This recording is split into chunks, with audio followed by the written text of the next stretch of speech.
வணக்கம் ராஜயாழினி, வணக்கம் வர்ஷா. வணக்கம் அண்ணா. இரண்டு போட்டியாளர்களும் சிறப்பான உரையை எல்லா சுற்றுகள்லையுமே கொடுக்கிற இரண்டு போட்டியாளர்கள். உங்க ரெண்டு பேரும் ஒளிவாங்கி முன்னாடி நின்ன உடனே நேயர்கள் டிவி பக்கத்துல வந்துட்டாங்க. என்ன பேச போறீங்க அப்படின்னு கேட்கறதுக்கு. என்ன தலைப்பு? 14 வயதிற்குட்பட்ட பிள்ளைகள் சரி, சமூக வலைதளத்தை பயன்படுத்துவது சரின்னு நான் பேசுறேன். தலைப்பு என்னவோ சரின்னு நாங்க பேச வந்திருக்கிறோம். சமூக வலைதளங்களை 14 வயதுக்குட்பட்ட பிள்ளைகள் பயன்படுத்துறது சரிதான் அப்படின்னு வர்ஷா பேசுறாங்க. அப்ப ராஜயாழினி தவறு அப்படின்னு பேசுறீங்க. ரெண்டு பேரும் மிக சிறப்பாக பேசுவதற்கு கைத்தட்டி எங்கள் வாழ்த்துக்களை தெரிவிக்கிறோம். சிறப்பா பேசுங்க. அனைவருக்கும் வணக்கம். என்னுடைய தலைப்பு 14 வயதிற்குட்பட்ட பிள்ளைகளை சமூக வலைதளங்களில் அனுமதிக்கலாம். என் தேடலுக்கு மருந்தாய், என் திறமைகளுக்கு விருந்தாய், என் போன்ற குழந்தைகளின் திறமையை வெளிப்படுத்த ஒரு தளம், அதுவே சமூக வலைதளம். எனக்கு சமூக வலைதளங்கள்னாலே ஞாபகம் வருவது கொரோனா காலகட்டம் தான். ஏன்னா அப்போது ப்ரீகேஜி படிக்கிற குழந்தையிலேருந்து காலேஜ் படிக்கிற அக்கா வரைக்கும் எல்லோருக்கும் வரமாக இருந்தது இந்த சமூக வலைதளங்கள் தான். அப்போ மட்டும் ஆன்லைன் கிளாஸ் அட்டன் பண்ணுன்னு சொன்ன நீங்கள் தான் இப்போ சப்ஜெக்டில் ஒரு டவுட்டுன்னு யூடியூபையோ கூகுளையோ எடுத்து பார்த்தா எப்போ பாரு ஃபோனு அப்படின்னு திட்டுறீங்க. இதெல்லாம் நியாயமா? என்னம்மா இப்படி பண்ணுறீங்களேம்மா? மின்சாரத்தில் பல நன்மைகள் இருந்தாலும் நம்மளோட அலட்சியத்தால் 1-2 உயிர் போக தான் செய்யுது. அதற்காக மின்சாரத்தை பயன்படுத்துவது தவறு, அதை தடை செய்யுங்கள் அப்படின்னு சொல்ல முடியுமா? அதுபோல தான் நாங்கள் சமூக வலைதளங்களிலும் அங்கொன்றும் இங்கொன்றும் நடக்கும் தவறுகளை வைத்துக்கொண்டு எங்களின் அறிவை வளர்க்கும் அந்த சமூக வலைதளத்தை குறை கூறுவது தவறில்லையா? பல மொழிகளை கற்க, அறிவை பெருக்க, பல அறிஞர்களின் உரையை கேட்க உதவியாக இருக்கும் சமூக வலைதளத்தை குறை கூறுபவர்களே, இது நியாயமா? இப்போலாம் பக்கத்து வீட்டுக்காரன் நம்பி குழந்தைய வீட்டில் விட்டு போகிறத விட 10,000 ரூபாய் ஃபோனை நம்பி விட்டு போகலாம். நம்ம அப்பா அம்மாலாம் 3ஆவது படிக்கும் போது தான் ஏபிசிடியை கற்றுக்கிட்டாங்க. ஆனால் நாம் 3 வயசுலேயே பச்சை எழுத ஆரம்பிச்சிட்டோம். அதற்கு காரணம் அந்த சமூக வலைதளங்கள் தானே. அப்போலாம் 12 மணி ஆனாலே பேய் வந்துடுமோன்னு பயப்படுவோம். ஆனால் இப்போ ஒரு ஜிபி டேட்டா கிடைக்க போதுன்னு எல்லாம் சந்தோஷமாக இருக்கும். அப்போல்லாம் நம்மளுக்கு பாட்டி தானேங்க கதை சொன்னாங்க. ஆனால் இப்போ அந்த கூகுள் தானேங்க பாட்டியாக மாதிரி கதை சொல்லிட்டு இருக்கு.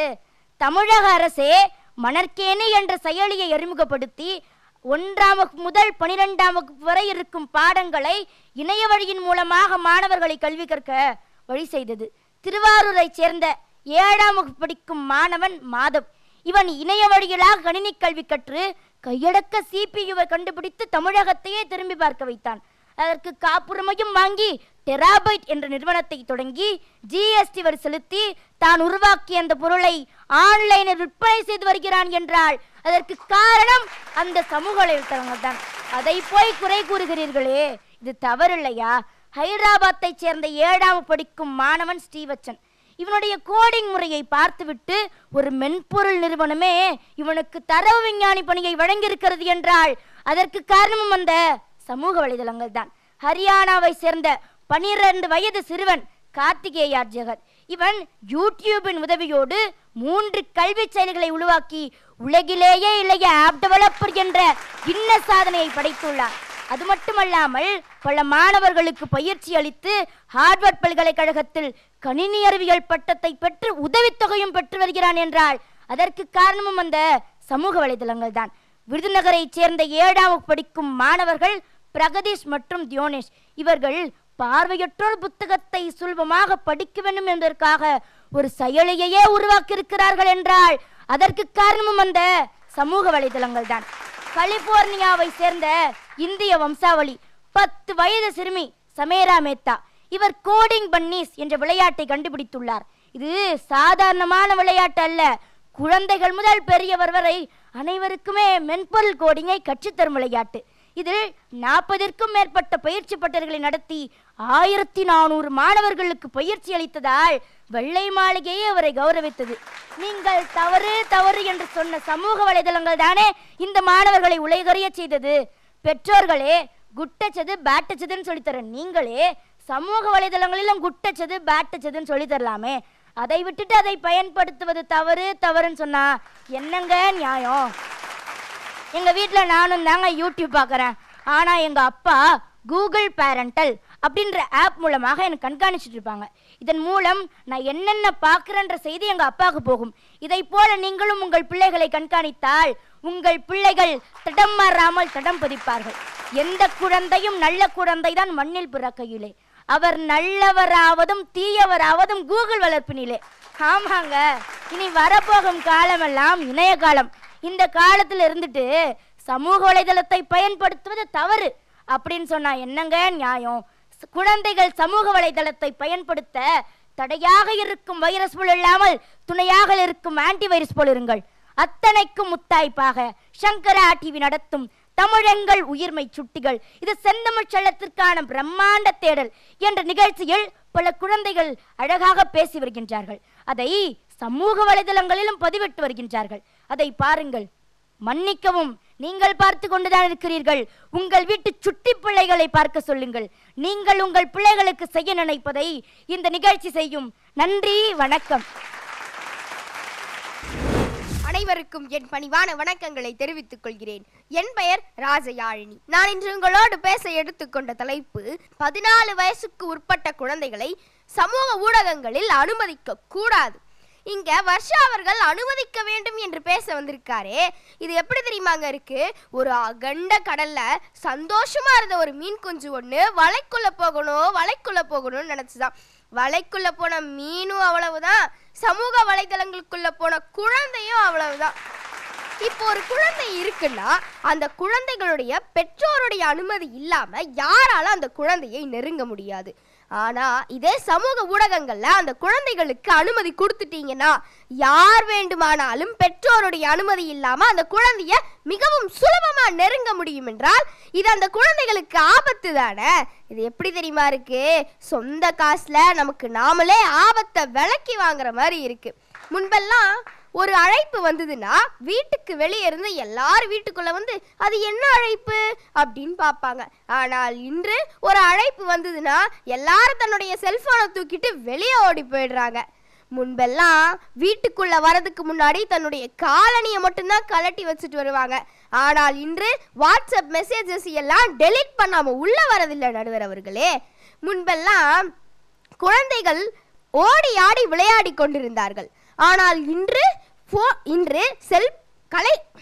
அலைபேசியின் மூலமாக அவர்கள் ஒரே இடத்தில் இருந்து கொண்டிருக்கிறார்கள். இன்றும் குழந்தைங்க சமூக ஊடகத்தை பயன்படுத்திட்டு தான் இருக்காங்க. ஆனால் அதெல்லாம் பெற்றோருடைய அனுமதியினாலையும் பெற்றோருடைய அது பேர்ல இருக்கிறதுனால தான் இன்றும் அந்த குழந்தைகளுக்கு எந்த ஒரு ஆபத்தும் ஏற்படாம இருக்கு. நாங்கள் கிராமத்தில் எல்லாத்தையும் பகிர்ந்து போன்னு எல்லாரும் பேசுவாங்க. அதே மாதிரி இன்ஸ்டாகிராம்லையும் ஃபேஸ்புக்லையும் வர எல்லா பதிவையும் உங்களால் எல்லாரு கூடயும் பகிர்ந்துக்க முடியுமா? அது உங்கள் பெற்றோரோட சேர்ந்து உட்கார்ந்து பார்க்க முடியுமா? ஏன் எல்லா அழைப்பையும் உங்கள் அப்பா முன்னாடி உட்கார்ந்து உங்களால் பேச முடியுமா? முடியாதுல்ல. அப்பன்னா அதில் ஏதோ ஒரு தவறு இருக்குன்னு தானே அர்த்தம். வர்ஷா அவர்கள் பேசினாங்க. அவர்களுக்கு ஏதாவது பாடத்துல சந்தேகம் இருந்ததுன்னா அப்பாட்ட போய் கேட்பாங்களா, சொல்லித்தரதுக்கு நேரம் இல்லை. அம்மாட்ட போய் கேட்டா சொல்லித்தரதுக்கு பொறுமை இல்லை. ஆசிரியர்கிட்ட கேட்டா அன்பா சொல்லி தெரியல. கூகுள் மட்டும்தான் நம்ம என்ன கேள்வி கேட்டாலும் அதற்கு தேவையான பதிலை தருகிறது என்றார். ஆனா கேட்கக்கூடாத கேள்விய, வயதுக்கு மீறிய ஒரு விஷயத்த நம்ம பெற்றோர்கள் கிட்ட கேட்டா நம்மளை கண்டிப்பாங்க, ஆசிரியர்கள் கிட்ட கேட்டா நம்மளை தண்டிப்பாங்க. கூகுள் மட்டும்தான் அந்த கேள்வியை 5 வயசு குழந்தை கேக்குதா 50 வயசு தாத்தா கேட்குறாங்களான்னு தெரியாம கேட்கக்கூடாத கேள்விக்கு சொல்லக்கூடாத பதில தான் அது சொல்லும். ஏனென்றால் அதற்கு செயற்கை அறிவு மட்டும்தான் இருக்கே தவிர நாகரீக அறிவு கிடையாது. இந்த சமூக வலைதளங்கள்ல நம்ம குழந்தைகளுக்கு அனுமதி கொடுத்தோம் அப்படின்னா நிறைய பேருக்கு தப்பான நட்புகள் கிடைக்கிறதுக்கு வாய்ப்பு இருக்கு. ஏன், நம்ம வள்ளுவரே நட்புன்னு ஒரு அதிகாரம் எழுதியிருக்காரு, கூடா நட்புன்னு ஒரு அதிகாரம் எழுதியிருக்காருல்ல. அதே போல உங்கள் குழந்தைகளுக்கு சமூக ஊடகங்களில் அனுமதி கொடுக்காதீர்கள். சங்கரா டிவியின் மூலம் நான் ஒன்றை பதிவு செய்கிறேன். எங்களுக்கு இந்த சமூக ஊடகங்களும் சமூக வலைதளங்களும் வேண்டாம். அம்மா, அப்பா, ஆச்சி, தாத்தா என்ற அனைத்து உறவுகள் மட்டும் எங்களுக்கு போதும். இன்று கிரைமை சைபராக்கணும்னு முடிவு பண்ண இந்த காலகட்டத்தில் சைபர் கிரைம்ன்ற ஒரு துறையே உருவாகுதுன்னா அதற்கு மிகப்பெரிய காரணம் இந்த சமூக ஊடகங்கள் தானே. நண்பர்களே, ஒன்றை மறந்து விடாதீர்கள். நீங்க குழந்தைகளுக்கு இந்த சமூக ஊடகத்தில் அனுமதி கொடுத்தீங்க அப்படின்னா எங்களை போல பெண் குழந்தைகளுக்கு ஆபத்து ஏற்படும் என்பதை நீங்கள் மறந்துவிடக் கூடாது. எனவே உங்கள் குழந்தைகளுக்கு நீங்க சமூக ஊடகத்தில் அனுமதி கொடுக்க கூடாது என்று சொல்லி வாய்ப்பளித்த அனைத்து நல்லுள்ளங்களுக்கும் நன்றி பாராட்டி விடைபெறுகிறேன். நன்றி, வணக்கம். வர்ஷா, ராஜயாழினி 2 பேரும் சிறப்பா பேசியிருக்கிறாங்க. ஒரு உற்சாகமான கைத்தட்டல், பாராட்டுக்கள்.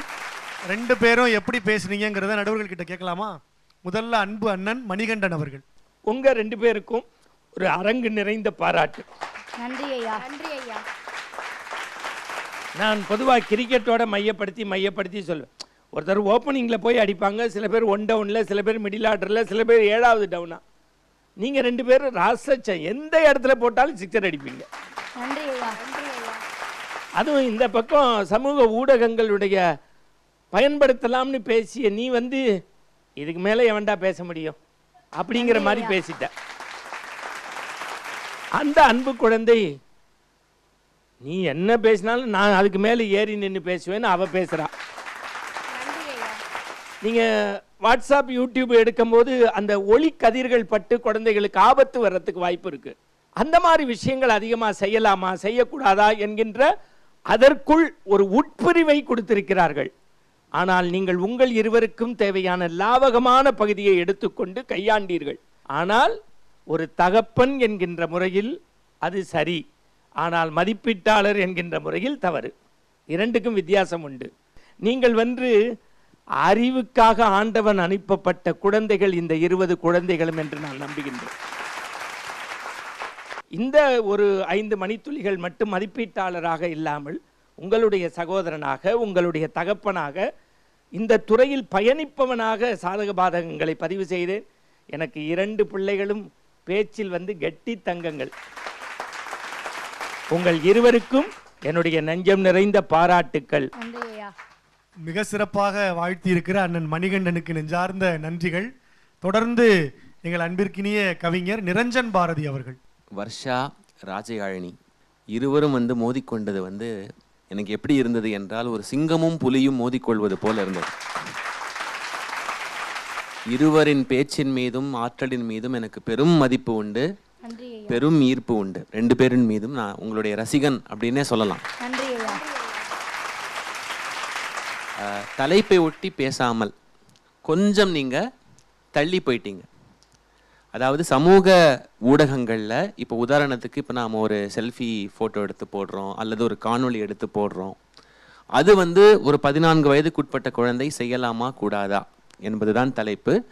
அதை விட்டு நீங்கள் பேசவே இல்லைன்னு இல்லை, கொஞ்சம் தான் பேசுனீங்க. ஆனால் பொதுவாக உங்களுடைய தலைப்பு எப்படி மாறிவிட்டது அப்படின்னா, சமூக வலைத்தளங்களே வரமா சாபமா ஒரு 14 வயதுக்குட்பட்ட குழந்தைக்கு என்று மாறிவிட்டது. ஏன் இதை சொல்கிறேன் அப்படின்னா, உங்களுடைய திறமையின் மீது எந்த ஒரு குறைபாடுமே இல்லை, எந்த அவநம்பிக்கையுமே எங்களுக்கு இல்லை. ஆனால் அடுத்தடுத்த சுற்றுகளில் இவற்றையெல்லாம் நீங்கள் மனசில் வச்சுக்கணும். ஏன்னா அடுத்தடுத்த சுற்றுகளில் இன்னும் கடுமையாகும் போட்டி. 20லேருந்து அப்படியே குறைந்து கொண்டே வந்தால் இன்னும் கடுமையான தலைப்புகள், நிறைய சவால்கள், இவற்றையெல்லாம் நீங்கள் சந்திக்கணும். அதனால சின்ன ஒரு தவறுக்கு கூட நீங்கள் இடம் கொடுக்கக்கூடாது. உங்கள் பேச்சு அருமையாக இருந்தது, உங்கள் உழைப்பு சிறப்பாக இருந்தது. ஆனால் இது ரொம்ப நமக்கு ஒரு பேச்சாளருக்கு ரொம்ப கோபம் வரும் இல்லையா? நம்ம இவ்வளவு உயிரை கொடுத்து பேசியிருக்கோம், ஆனால் தலைப்பு இது ஒட்டி இல்லை என்று தெரியும் போது நமக்கே நம்ம மீது ஒரு கோபம் வரும். அது உங்களை பாதித்து விடக்கூடாது. அதனால இந்த தவறை இனி செய்யாமல் நீங்கள் பார்த்து கொள்ளுங்கள். ஆனால் அதையும் தாண்டி உங்கள் பேச்சை பற்றி கருத்து சொல்லணும் அப்படின்னா, மேக்னிஃபிசன்ட், மார்வலஸ், அதில் சந்தேகமே இல்லை. வர்ஷா பேசும்போது ஆமாம் சமூக வலைத்தளங்கள் பயன்படுத்துவது சரிதான் என்பது போல இருக்கு, அப்படி உன்னுடைய வாதத்திறன் இருந்தது. ராஜயாழினி பேசும்போது இல்லை சமூக வலைத்தளங்கள் பயன்படுத்துவது தவறுதானோ என்று எண்ணும்படியாக அப்படி ஒரு மயக்கம், அப்படி ஒரு ஈர்ப்பு உங்கள் இருவரிடத்திலும் இருக்கிறது. இந்த சின்ன விஷயத்தை மட்டும் கருத்தில் கொண்டு அடுத்தடுத்த சுற்றுகளில் இன்னும் சிறப்பாக பண்ணுங்க. வாழ்த்துக்கள். எங்கள் கவிஞர் நிரஞ்சன் பாரதி அவர்களுக்கு நெஞ்சார்ந்த நன்றிகள். ஒரு உற்சாகமான கைத்தட்டல்கள் 2 நடுவர் பெருந்தகைகளுக்கும் சிறப்பாக பேசியிருக்கிற வர்ஷா, ராஜயாழினி, இந்த இருவரில் யாருக்கு என்ன வண்ணப்பூக்கள் கிடைக்க போகுதுன்னு இப்ப பார்க்கலாம். இதோ வெளிச்சம்.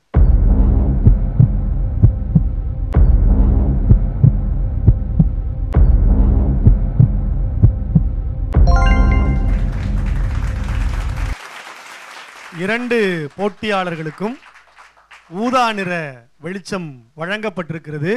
நான் கொடுக்கப்பட்ட அந்த பொருண்மையிலிருந்து கொஞ்சம் விலகி பேசினதுனால இந்த வெளிச்சம் கூட பச்சை நிறத்திற்கு இணையானது தான். அதனால உற்சாகமான கைத்தட்டல்களையும் வாழ்த்துக்களையும் கொடுக்கலாம். தொடர்ந்து அடுத்தடுத்த சுற்றுகளில் பேசுகிற போது இந்த தலைப்புகளினுடைய அர்த்தத்தை உள்வாங்கி சிறப்பாக தயார் பண்ணிட்டு வந்து பேசணும் அப்படின்னு நேயர்கள் சார்பாகவும் பார்வையாளர்கள் சார்பாகவும் கேட்டுக்கிறோம். அடுத்தடுத்த சுற்றுகளில் இன்னும் சிறப்பாக பேசுங்க. வாழ்த்துக்கள்.